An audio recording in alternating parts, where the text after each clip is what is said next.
کا دن خوشی سے بھرپور دن ہوتا ہے جب رب تعالیٰ مسلمانوں کو خوشیاں بانٹنے کا حکم دیتے ہیں، مگر کچھ گھرانے عید کی خوشیوں سے محروم رہ جاتے ہیں۔ وارث ایک یتیم بچہ ہے جو عید کے دن بھی دکھی تھا کیونکہ اس کے ابو اس کے ساتھ نہیں تھے۔ وہ عید کی خوشیاں منانے سے قاصر تھا۔ بھلک کر بابر صاحب عید کی صبح تازہ دم ہو کر اٹھے اور عید کی خوبصورت صبح کو کھڑکی سے دیکھ رہے تھے۔ پھر وہ تیار ہو کر باہر آئے اور دیکھا کہ نفیسہ بیگم کھانے کا ٹیبل سجا رہی تھی۔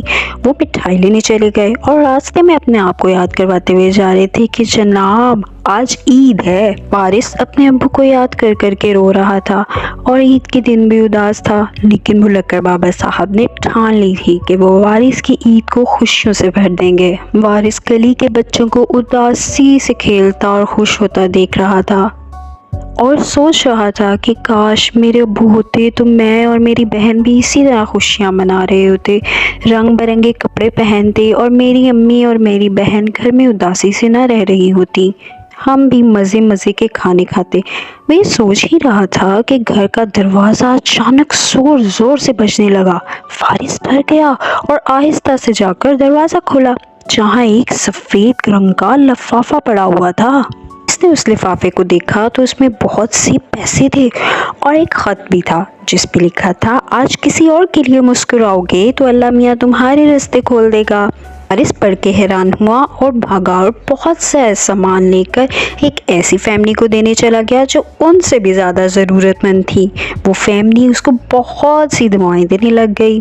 راستے میں بھلک کر بابر صاحب نے وارث کو دیکھا اور بولا، آج کے دن رونا نہیں ہے، تم اکیلے نہیں ہو، میرے ساتھ چلو۔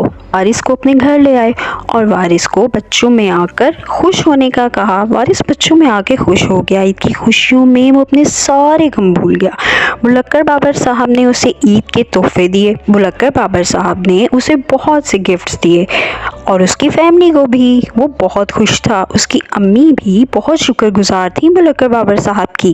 بھلک کر بابر صاحب نے وارث کو سمجھایا کہ تم اکیلے نہیں ہو بیٹا، کوئی پریشانی ہو تو حوصلہ نہیں ہارو، ہاں تم سے بہت زیادہ ضرورت مند بھی موجود ہیں، ان کو دیکھا کرو۔ وارث سمجھ گیا تھا کہ وہ سفید لفافہ کس نے دیا تھا۔ خیر اب وارث خود رونے کے بجائے اسی طرح سفید لفافے خوشیاں بانٹنے کے لیے تقسیم کرتا تھا۔